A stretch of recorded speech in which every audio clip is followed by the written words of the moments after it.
Auspicious clouds gather everywhere. With utmost sincerity, all Buddhas appear. We pay homage and offer clouds of incense to the Bodhisattvas and the Mahasattvas. We pay homage and offer clouds of incense to the Bodhisattvas and the Mahasattvas.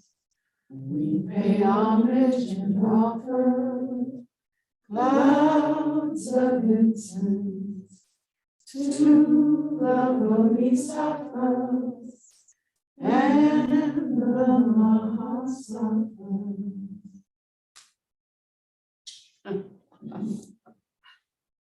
Good afternoon. For those of you who tuned in on Sunday, tune in on next Sunday.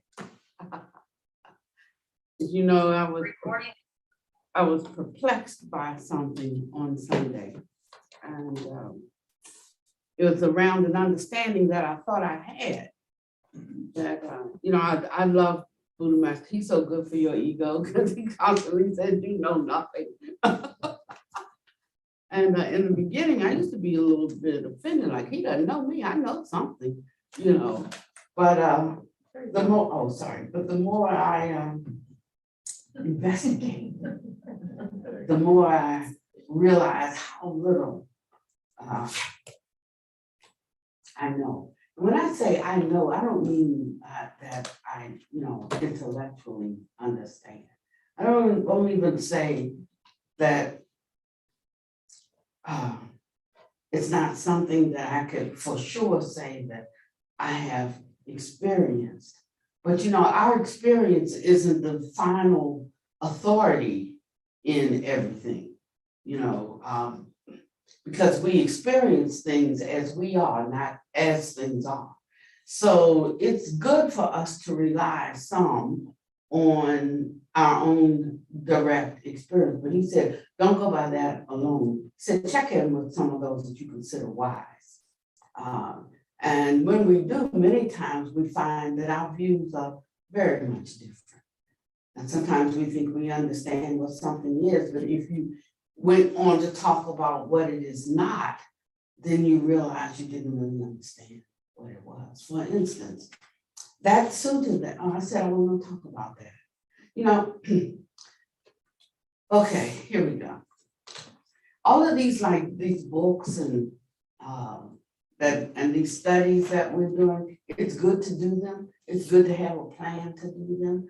But when truth is trying to knock on your door and you're saying, yeah, but I'm gonna come on page 52 of this book right now, you will miss something vital if you don't lay down your plans and really address what's right in front of you, because that's where the real revelation comes. So I'm gonna just stop. The ones next Sunday will just miss it because they weren't here today. So I told you that I found a book. It wasn't lost, it was on my bookshelf, but it was a book that I had not read. And it was a sutra, one of the 600 sutras of the Prajnaparamita. It's a huge volume of teachings. And as I was reading it, I didn't understand it. And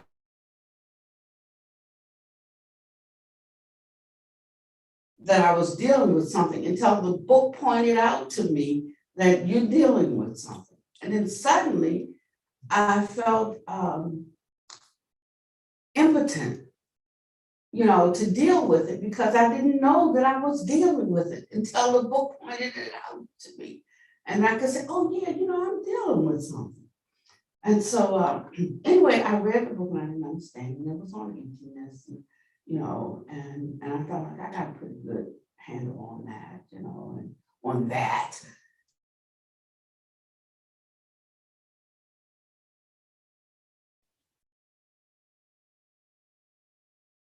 It said something that shocked me, and it made me look, because I was sharing with how I'm working with Panyadeepa, at this stage of his illness and so forth. And what I realized is that everything that I was looking at was around the amalgamation of the elements. So just kind of make sure he's comfortable, and all of the medical things that we have to check and so forth. But that had to do with that composition of the elements and consciousness. And so I'm thinking like all this I know about infiniteness, all this I know about not self, non-self, however you want to call that. And yet there was all this concern for this heap of something here. And try as I might to not think so much about it, you could not help but think about it, or I could not help but think about it. And so this particular sutra challenged me on what I was actually seeing. And I'm seeing Panyadeepa, but it took me back into breaking down the elements, the earth, the air, the fire, the water, the space combined with consciousness. And that's all that was. And each one had its life, had its view based on faulty assumptions that come in through the sense gates. That we're back at Buddhism 101. Yeah. And so I was like just kind of sitting with that Sunday because it forced me to take a look. It's like if you're suffering, this is for the advanced people. If you're suffering over anything, and it's like nobody's fault but yours.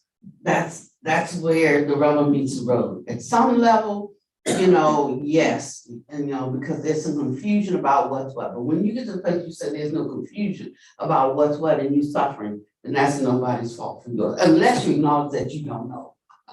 So that's where I was Sunday, acknowledging that there was something that I thought I had penetrated, but maybe I wasn't so sure. It wasn't like being afraid of death. I'd gone through the death of someone I love more than anyone. And I can even say that, but something happened at that moment of death. At that moment, as that moment of death was approaching, and I was out in the waiting room, waiting for the nurses because they put me out of the room saying they needed to bathe him. This is my father. And I'm like, no, he doesn't need a bath right now. He needs, his family by him. But they had a job to do, and they made me leave. And as soon as I walk out the door, like within 1 minute, there's a cold blue. I knew that was from my father. And then this voice said, I can make this as easy as going to the store. I said, well, if you can, then make it so. And I never felt one iota of pain, not one iota of suffering, not one iota of loss, no sense of loss, nothing. It was as easy as going to the store, actually easier. Because I don't like walking, didn't have to go anywhere. But I mean, heart and mind totally free. And this I hadn't even encountered the Dharma.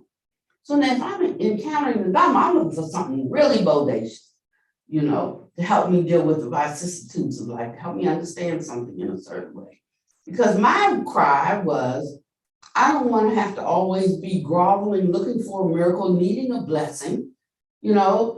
I want to come up to the fullness of the measure, of the stature of those who I believe have overcome the suffering of the world. That was what I was seeking when I found Buddhism. So here I am, and all the way down now, close to 30 years, and I'm having some dis-ease somewhere that I can't even put my finger on. So I was really puzzled on Sunday.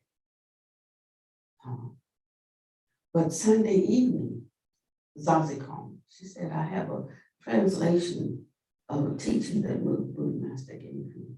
would you like to hear it? It's finally been translated. Is how old was that? It was at least 2 years, right? He said almost 3. Almost 3 years ago. And you know what it was on? That very sutra that I happened to pick up off the bookshelf on Sunday. And Buddha Master explained it to me, like you would explain something to a kindergartner. And as he explained it, all of the anxiety, like, just completely fell away. It was so simple, you know, that even a kindergartner couldn't understand. And so I know that obtuse wording might sound good, deep, but it needs to be so simple that a wayfaring fool can understand it. And so, you know, I was so grateful because at the time, you know, that I needed, I make lots of complaints. You know, I'm not getting the suitors, I'm not getting this, and how can, you know, and he's so far away, you have a question, you gotta fly all the way to California. You know, I'm got my snit on, you know, and he was showing me how the teacher teaches. And he's telling me this whole list of all these things you need to know, all these things you need to learn. And I'm like, well, when are you going to teach them to me? And he showed me Sunday. He let me sit with my perplexity for a minute. When I was sure I didn't have the answer, he gave it 3 years ago. It got translated, and she called me that same day and read it to me. And all of that mounting, you know, I've gone to see the doctor. And he said, I think you're stressed. And I said, no, I'm not stressed. You know, I gotta make decisions, good ones, bad ones, but whatever they are, that's what they are. You know, I've learned how to live with the vicissitudes of life.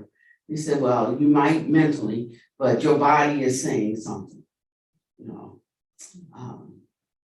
So I thought back on what Buddha Master said. The last 3 times, at least 3 times that we saw him, he said, you gotta get your body well, because it's not gonna be able to handle this level of thought. You gotta get your body in shape. They tell me the story about an, I don't know, 99-year-old woman who walks up the mountain, I forget which mountain, one of those 4 holy mountains in India, in China, Ermei, I think he said Ermei. Walk up Ermei Mountain, delivering mail to all the monasteries, all the way up to the top of the mountain, all the way back. I know he's telling the truth because when I was in China, I watched a woman walking up the mountain with a piano strapped on her back, and she was 99. Whoa. You know, this old bent up woman with a piano on her back, walking up the mountain. It's the truth. And I said, we better hope we don't get in a conflict because we don't have a chance.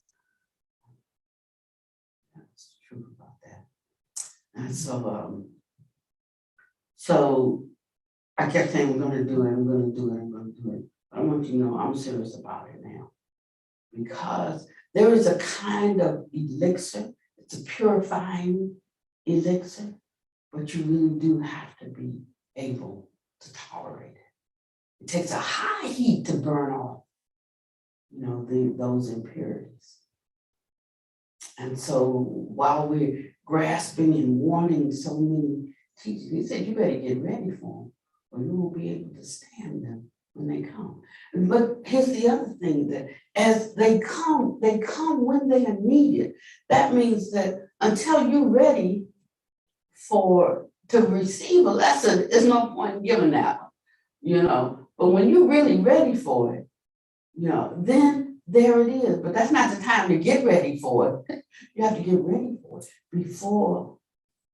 before it's time, so that when that time is there, that you can stand it. And that time of purification comes, that you can stand that fire. So These are all the ways that I personally feel that he is teaching us, not just me, because when we get around and talk, like, we're talking about the same things. We're talking about the same experiences. We're talking about the same shifts in view. We're talking about the same irritations. We're talking about the same insights.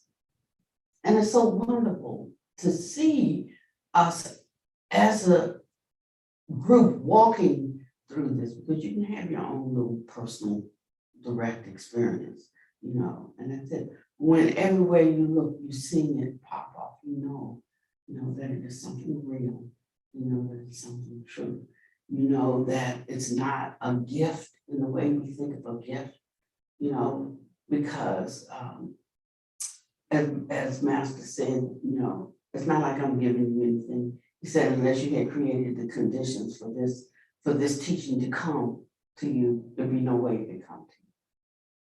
So he's not thinking up things to tell us. But when something rises in our life and we're saying, I have no answer to this, then a teaching comes. So in one way, there is the teacher that teaches, but in another way, we have to be our own teacher. So that leaves no obligation on the teacher to be responsible for you. And at the same time, the teacher doesn't undertake a student unless he's willing to be responsible. Responsible for what? Responsible for observing and showing him the way when he's ready for it. All the rest of the stuff we do is the way we've coined and put together our academics. That's what all the rest of that is. And so study is not the same thing as cultivate. And cultivation is what takes us to the other shore. So although there's a lot we can learn from books, yes, we must study, but the map is not the territory. Beyond that studying, then we have to really engage and deal with life, with all of its vicissitudes. And it's there on that ground that we have to have the definite breakthrough. Otherwise, we just spouting. We started laughing the other day, about talking about vain, empty, what do we call it? Empty theories. Yeah, talking about spouting empty theories about what we know about. But it's in those moments, and somebody can smile and say, like, I'm at peace, But one has to know for oneself whether they're truly at peace. And if they are, it doesn't even have to be said. It can be known. And so this is where we are in our development. It has taken a lot for us to get there. We've gone down a lot of tributaries, a lot of dirt, dead ends, made a lot of U-turns, crisscross, went perpendicular. But all of it serves a purpose and a value. It lets us know what is true, what is not true, what we have really realized, where we still have more work to do. And it's wonderful to know that we have more work to do, because if all there was what I have right now, I'd be looking for another path. And I say the same to you. Don't like just, one of my friends left church for like 20 years or something like that. And I ran into her. She said, girl, I went back to the Baptist church and it's safe there. And this is no ding on the Baptist church. I'm just saying that when it came time whether she wanted to take the blue pill or the red pill, she took the one that just closed the door and said, I don't want to see what's real. But I've gone too far. Turn back now. You can sense it, you can taste it, that you're on the precipice of something. And to know that you didn't get there because somebody favored you, but you got there by your own efforts.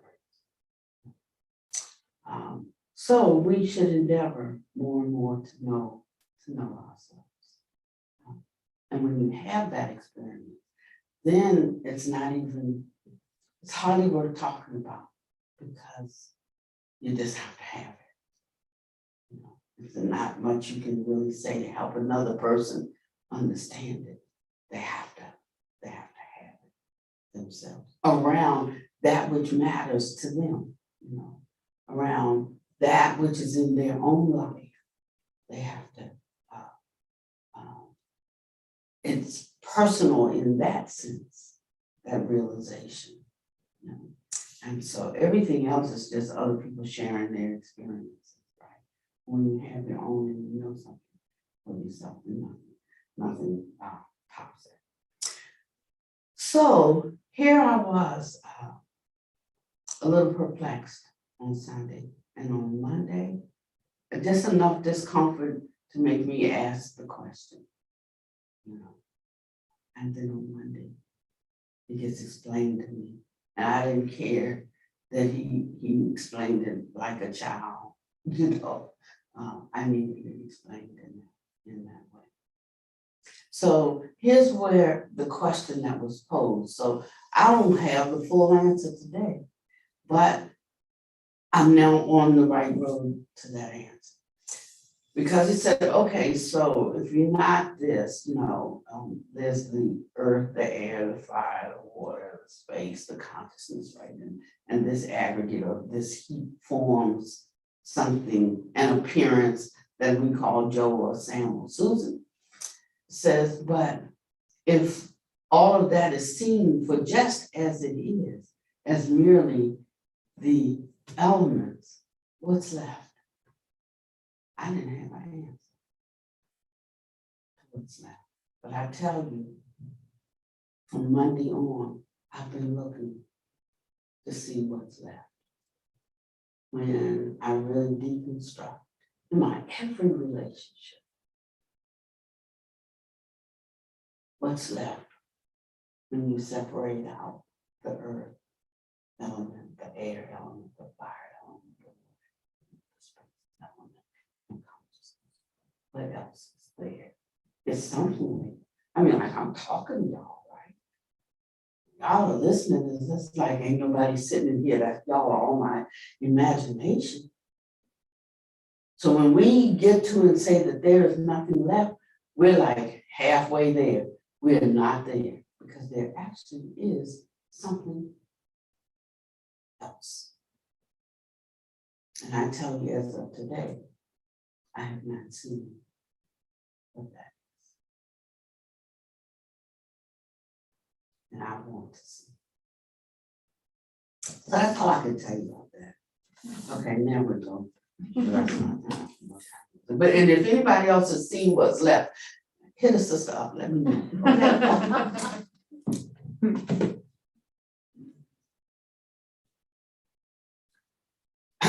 So we're gonna start with Shanti Davis on Guide to the Bodhisattva Way of Life.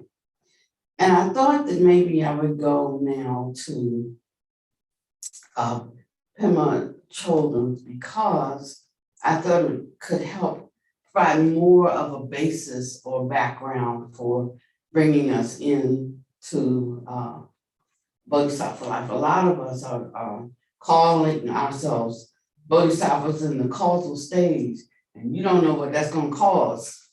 And you should know. Anything that you say you want to take up, you should know what you're taking up. So a lot of us are already into the process. Some of us are doing the Mahamudra liberation. That wait a minute. I didn't know I had to do this. Well, can't I just like want everybody to be happy and well? Do I have to actually do this? And the answer to that is you don't have to do that. That's something that one freely takes up. But you should know what you take up and why you take it up. Otherwise, we can create some troubles for ourselves. Just wanting the practices that belong to a bodhisattva, but have not done the development. It's like building a house on a shaky foundation. House gonna fall down on you if the proper foundation has not been laid. And so to just save us some trouble, I think we should go back and review and know what some of these things are. And we can begin to incline our mind and our heart in that way until it actually does become our thought, our intention, our effort, and we see it right.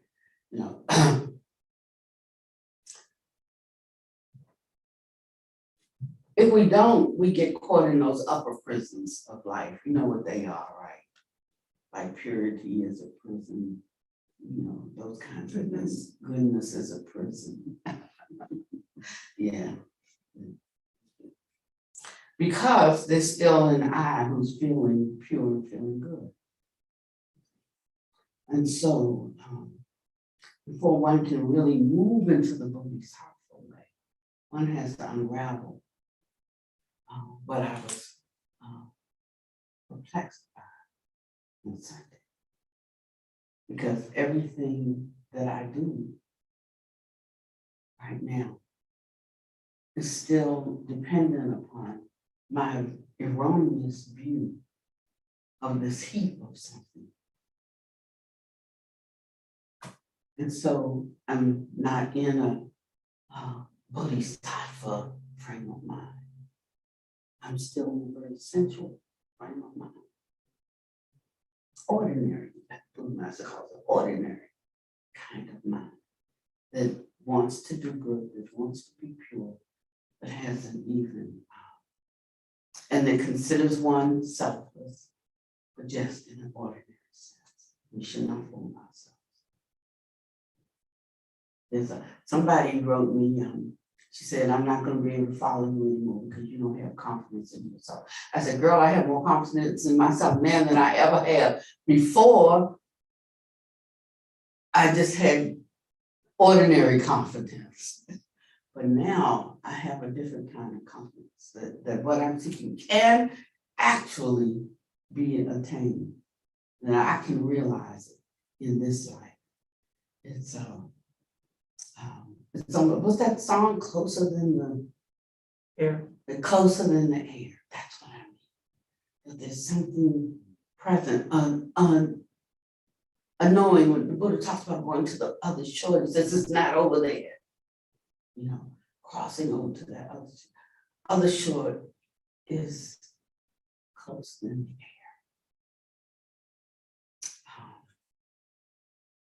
the air.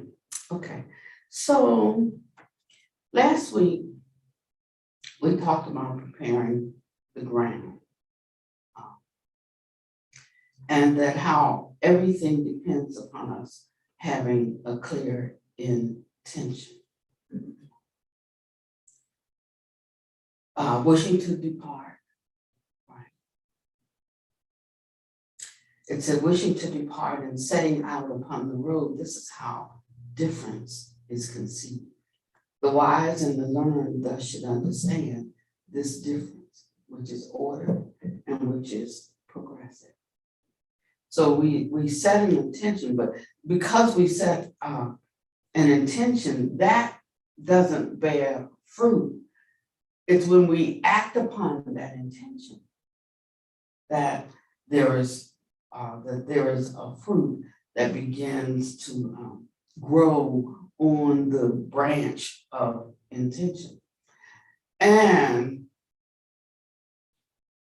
it becomes intermittent in the beginning. But as we stay with it, it becomes a great and unremitting stream. That's what all of these talks are about, these phrases.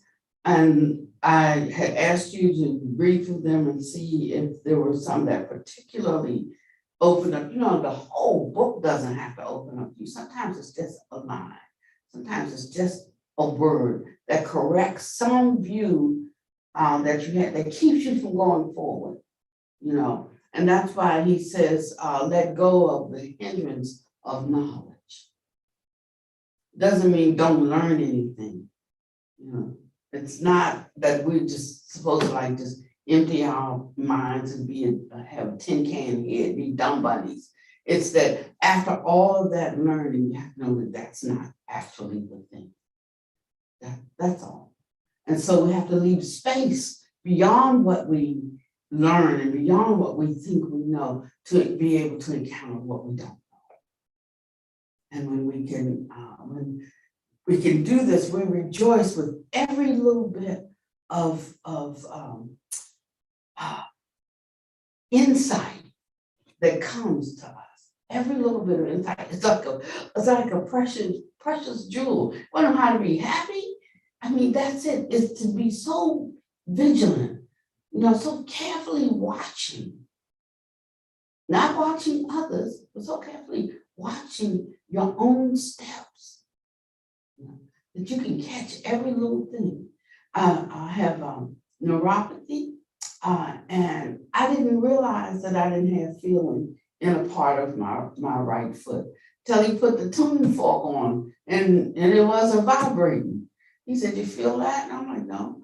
He said, "Yeah, got neuropathy right there." I said, "No, my feet are pink under the bottom." I'm looking at all the signs, right? Like, nope, I don't have neuropathy. And like, no, I feel them. I feel them. Right. He said, and put that thing there. He said, "You feel it?" I said, "No." So it's like that. But when you can become so sensitive that you can feel every little shift, every thought that arises, and you can decide whether that one is worthy to be kept or whether worthy to be discarded. And then you can actually discard it, and you can actually tuck it into your pocket. So when you need it, just in case you have memorized it, you pull it up and read it. Yeah, that's how it gets. And it begins to, when I say consume your whole life, I mean, it begins to override what your mind, based on faulty appearances, have been telling you for so long that, when I get in the car and the seatbelt beeps, I honestly, most of the time, I don't hear it, because I already decided I'm not wearing one. And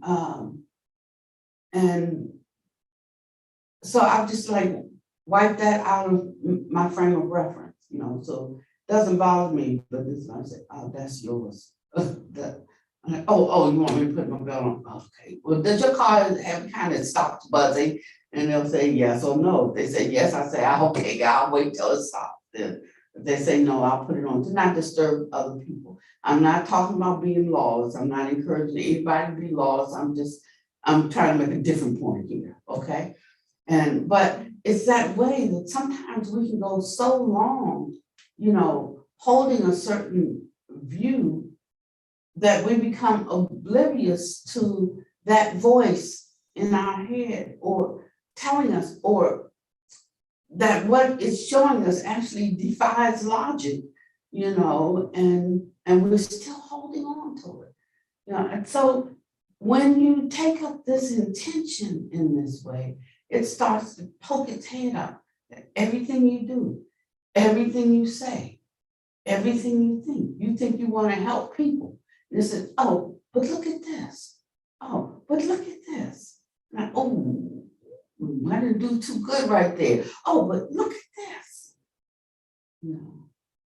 I did a good thing, but my skill, my level of skill is not too high, And so because when that comes into your view, you get a backdrop, and it's a glorious backdrop. You're able to see something by the sheer light of the intention. You're able to see something of the backdrop that accompanies wisdom or insight, prajna. And you can see that there is somewhere to go. There is something to do. There is something there, something to be apprehended. And you're not going to be able to study your way into it. You really just have to open yourself to it. When you open yourself to it, sufficiently. I mean, like, you can't even force that. You can't force it. But when you open yourself to it, like let it come, let the wind blow, then you start to find that there is truly a way of escape, but it's not going to be a mental thing. It's something beyond that. That's why the Buddha never praised scholars. It wasn't that he thought learning wasn't important. He said it is whatever you want to use it for in this world. But if you're trying to overcome this world, that's not going to help you that much. It'll help you some, but I hope it helps you get to the place that you see you need more than that. He said those are the people I want to talk to. That's what I want to discuss. Those who the karma is right, the time, the fullness of time has come. And so I'm saying to myself right now, Panawati, you can't run with the big dog. You stay on the porch. What's good for the goose is good for the gander. But I'd rather be the lowest of the high than the highest of the low. Yeah. So I feel that even though this is a challenging time for me, it's the greatest moment of my life. Now I'm not talking about honey deep and sickness. We all get sick and we all die. I'm not talking about that now. But I'm talking about really unraveling the mystery of life and entering into a peace that the world can't give and the world can't take away. That's my goal. And all these other experiences we have, just let us know where we are on that map. You just stick a pin, you are here. Yeah. So undertaking this Bodhisattva vow, there is a getting in shape that we have to do. And all of this work, although it ends up being for the benefit of others, everything we do for ourselves. When we say I am doing for you, not really. I mean, like, you might benefit, but actually everything we do for ourselves, because every man is the owner of his own karma. It's just these little ways we have to change the way that we think. That's the only way we're going to start eliminating the sense of self in what we do. And every now and then we'll see our intrinsic nature just hop into space and carry out something, but without us having any thought of we are carrying it out. Without, sometimes Zati amazes me because sometimes she has no idea. I have to honestly say that. She has no idea of how accomplished she is in certain respects, in the sense of like her selfless execution of things. Sometimes like she's like a machine, she's just like cranking stuff out. She gets the call to do something, she's just on it and she just goes and she cranks it out. And then she says, oh, it's not so good. And I'm looking like, what? I mean, who could put something together like this? Because we've been struggling with stuff. And every time we just get to the end of struggling, and we just like say, that's it, we can't go any further, we like just lay it down, then it falls together so easily for us. So Monday, after hearing these instructions, and I started off with the rebukes. I started, well, it's not my fault. It's taken over 2 years to get me the translation. I forgot what he said, I said, so it's not my fault if I'm not ready, right? But it takes you beyond that selfing to really hear. And it says, not just you're not ready because You need to take care of that. And so then there's no more perplexity.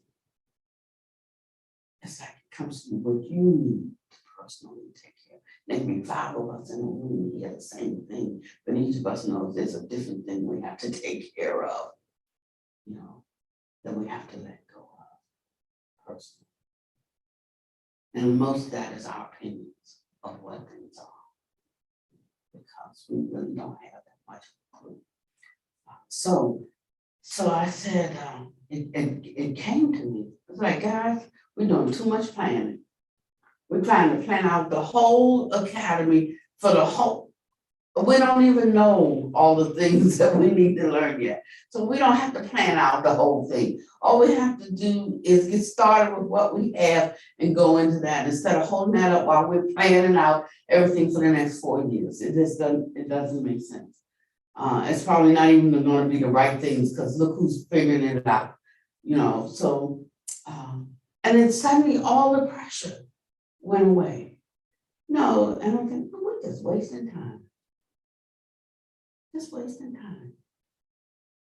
Because from anything, a truth, an insight can pop up that a person needs that completely transforms how they understand reality, how they understand life. And we know that that's true because it happens to us all the time. So this whole entrance into the Bodhisattva way is not the human way. It's a different way of being in the world. And we have to unfasten from our usual ways of serving and being of service. And it doesn't mean that we don't do things that we've done in the past. It doesn't mean that. But it means that it lands a different way on us. So after we talked about preparing the ground, starting with intention, developing a clear intention, then it went to confession. And it talked about how we should fix our heart, how we should make our heart malleable and soft. And it talked about the 7-fold offerings, right?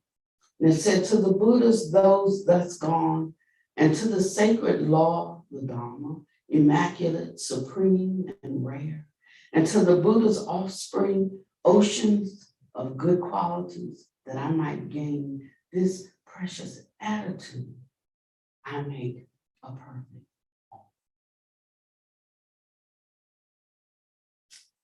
home. It's a great word that she uses here. Speaking of attitude, because it's all about the attitude. And that's why somebody can do things perfectly, but they don't have the right intention. But they have the right intention, they don't have the right attitude, and they get condemned when somebody does something that we consider sloppy or half done, and they'll be praised for the effort, because attitude is so important. It's so important. How one thinks about, how one holds the teacher, the teachings, the Sangha that tries to live them, walk them out. That's why it's really important how we relate to one another. We don't think that that's such a good thing. It's like you put on your pants the same way I do, and we all here, and you're not gonna cross a line with me, or something like that. That's just our ordinary way. A lot of the trials that we go through, they deal more with Sangha than anything. That's where the work is with other people. That's why some people prefer pets, because they don't want to do the work that's done, that has to be done to uproot their own greed, their own hatred, or their own delusion, their own anger, their own, when there's still a person that can cause us to get off of our space, then we know that we still have work to do inside. I mean, all of the sages say the same thing. I mean, there's no spiritual discipline you're gonna look at. Well, I did know one, eye for an eye and tooth for a tooth, but I don't think that even means that. It just means let the punishment meet the crime.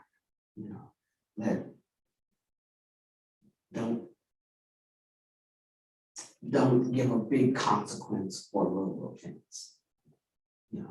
It's let it be what's deserving of that. And that might not be that gracious, but it's better than the thought that if you take my eye out, I'm gonna take yours. That has no spiritual context at all. So it can't mean that, right?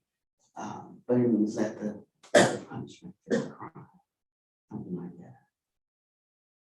We have a lot of work to do in this country and around that. There's so many people in jail. There's absolutely no reason for them.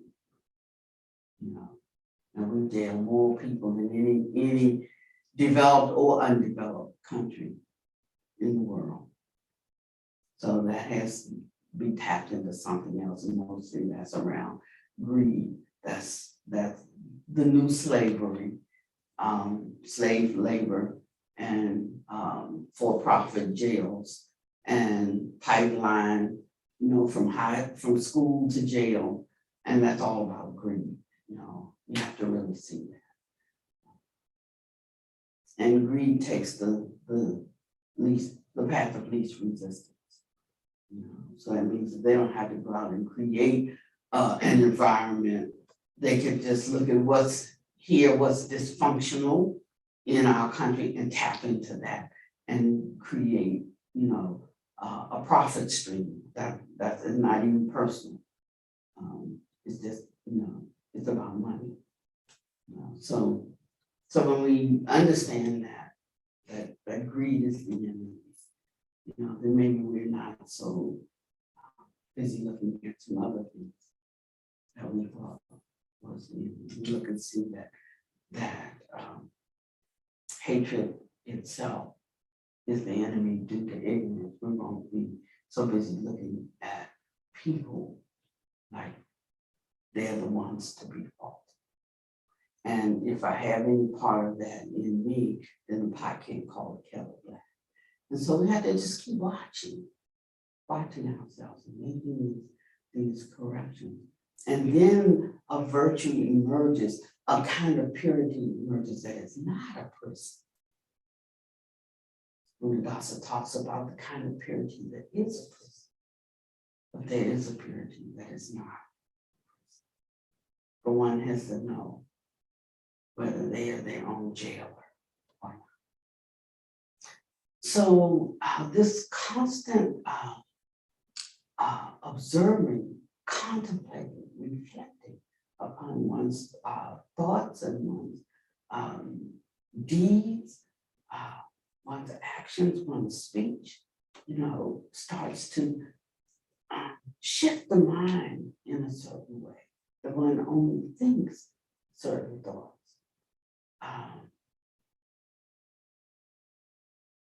I remember the first time they broke into Thrifty Treasures. I wasn't even upset. I'm like, this is a business. You can't expect not to get robbed. I hope you don't, but you can't expect not to. And people break into stores. That's just how that goes. The second time they broke in, I was saying, yeah, but this is getting tiresome. I'm thinking now, this costs me $450 per door every time they break the glass, plus the aggravation, plus the stress, plus by the third time, I saw myself. So And all my thoughts weren't good. They weren't. But teaching is not to harbor any ill will against anyone anyway. As Ponte Deeper says, you love everybody all the time. Doesn't mean like you have to set yourself up and say, use me or abuse me, but it means that when something goes wrong, then where's your love?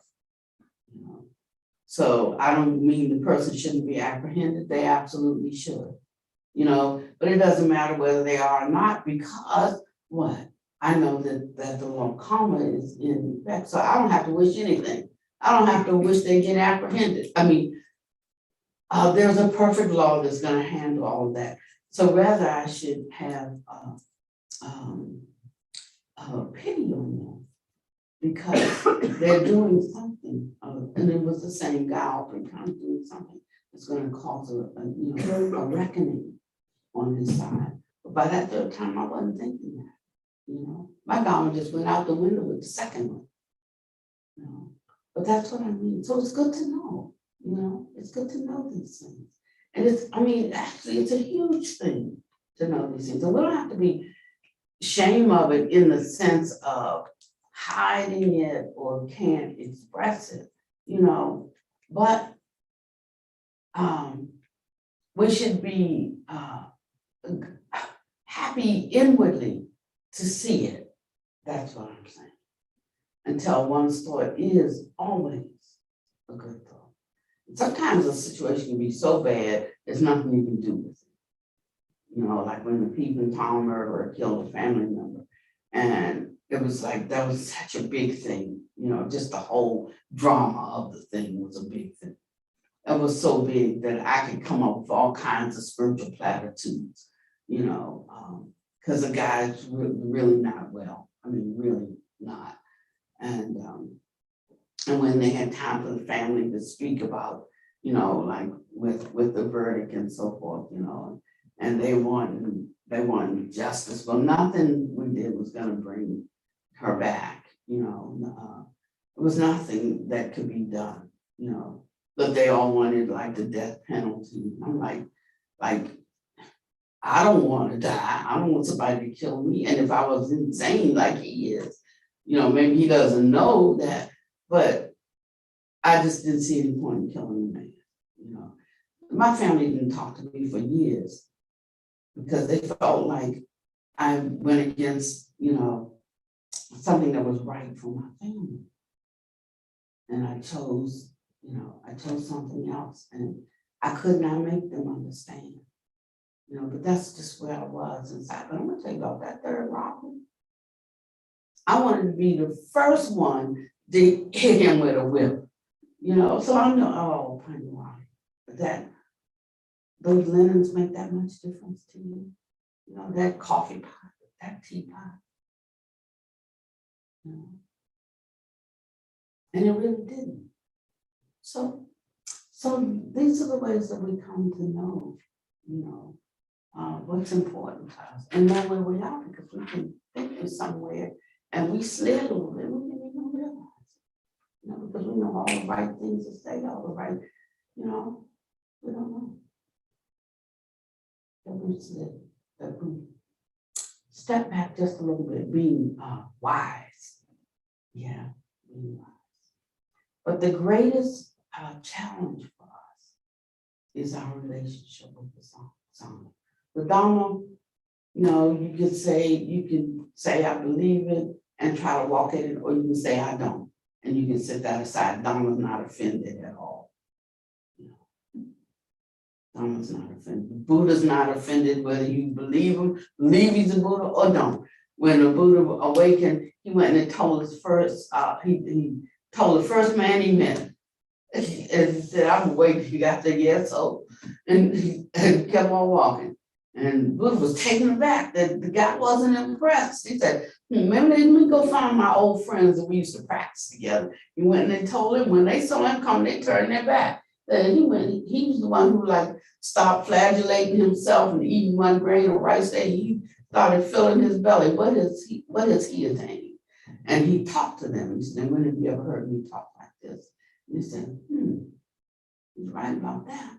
and they turned and listened a little bit more. Then they asked a couple of questions and they became his first 5 disciples. I know that skill because you cannot convince people that know you. You know, if you can convince people that know you to follow you, you good. That's all I can say. And that's partly because familiarity breeds contempt. You know, that's how the ordinary mind is. The more people feel like they know you, the more familiar they get with you, the less respect they have for you.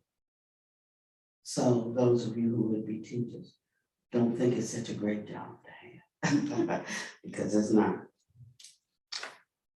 And after one begins to prepare the ground in that way, that means how they hold the Dharma in their heart, how they hold the Sangha in their heart, you know, and how they reverence the one who brings the teachings to them.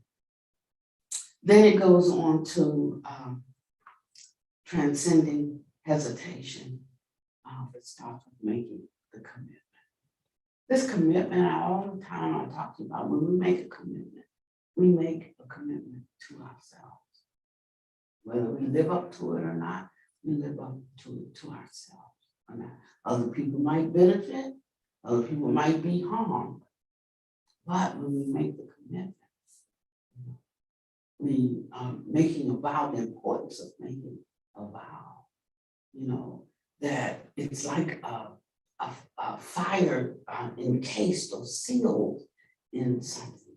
And when we break that vow, we set ourselves ablaze, not in a good way. And so in chapter 3, the way of the Bodhisattva, it's the final chapter on preparing the ground for bodhicitta. And here Shantideva concludes his presentation of the sevenfold offerings with the final 4 practices: rejoicing, requesting the teachers to present the Dharma, asking them to remain with us, and dedicating merit.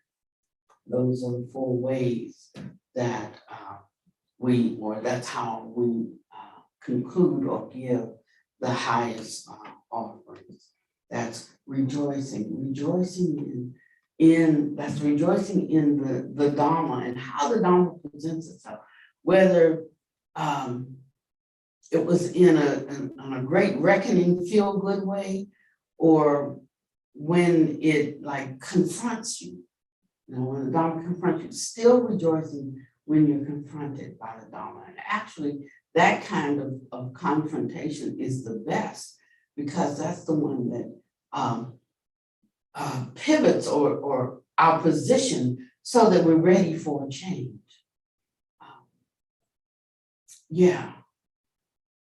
So I'm like, bring it on. Sunday I was saying, like, well, you could slow it down just a little bit. or actually Sunday I was saying, I can't go any further with anything until I unravel this right here that's put in front of me. I need freedom from this right here, you know. And I felt like all doors were shut. That was the only thing that mattered in the world to me. That was standing in the way of my inner freedom.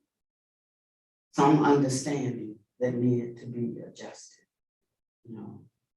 And I wasn't going to be able to like just give it to myself or peruse, flip through a book and find the answer, you know. I was where the rubber met the road. I needed to be transported into a different reality. And that's where, when those things happen to you, that's what makes everything else worth it. All of the outer confusion, all of the outer changes, all of the everything that happens out here, you know, none of that matters when you're having those kinds of inner insights. So when we talk about the 5 vintages, the 5 brightnesses, that which gives the world life, you know, then one of those vintages is the inner realization. And it's on the basis of the inner realization that the other four unfold, you know. So that's why with the school, we're working with the other visions and craftsmanship, vision, healing vision, the sounds vision, all of these things. But they're going, they're arising along with the inner realization vision. And when we leave the inner realization out of it, then you can see what happens. That's what's happening in the world right now. We see making great strides in technology and in medicine and in this and in that and the other, but because the inner realization is not in step, with all of the advancements and science, and we don't do the right things with it. It's not that there's anything wrong with most of the things that are being created. It's just that we don't have enough inner realization to use them in profitable ways. And so along with this will become shifts in how we normally think and how we normally do things. And it may not even seem right or comfortable in the beginning because we're so used to looking at the ordinary standards of what is right, the ordinary standards of justice, and not having the wisdom of the sages. If the sages' wisdom was the same as our wisdom, what good would that be? We already have our ordinary wisdom. And so it must be something different. So the same mind that creates these problems can't be the mind. It's going to create the solution. So be ready, is what I'm saying. Be ready for a new mind. One that vibrates on the frequency of the patriarchs and the sages. If we don't try to make everything too contemporary, I think we won't miss the boat. Because it did work. It has worked in times of old. Only because they didn't think it needed to be improved. So we should read chapter 3, transcending. I think is this 3 or 2?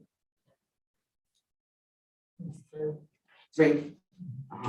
Transcending hesitation. And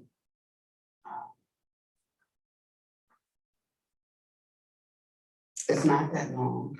It's 50 from page 55 to 73. Okay, so you have 22 pages. And it talks about how we should think of ourselves and when we discover something. It says, "For I am like a blind man who has found a precious gem within a mount of filth."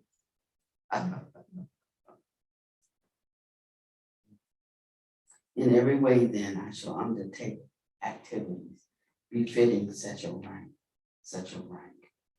And I will do no act to mar or compromise this high and faultless thing. So this is shifting us from our own opinions and our own views.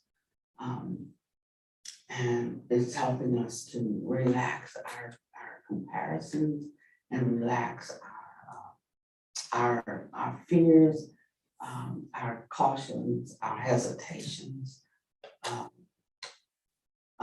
relax our total reliance on what we already know, to be open to receive something.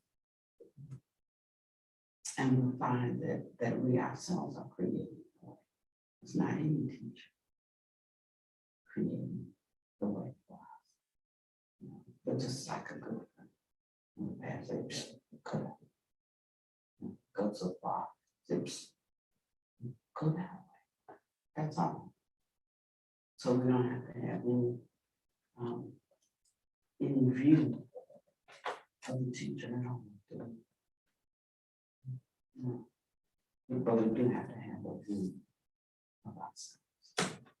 We don't have to be peaceful and calm. And always be able to.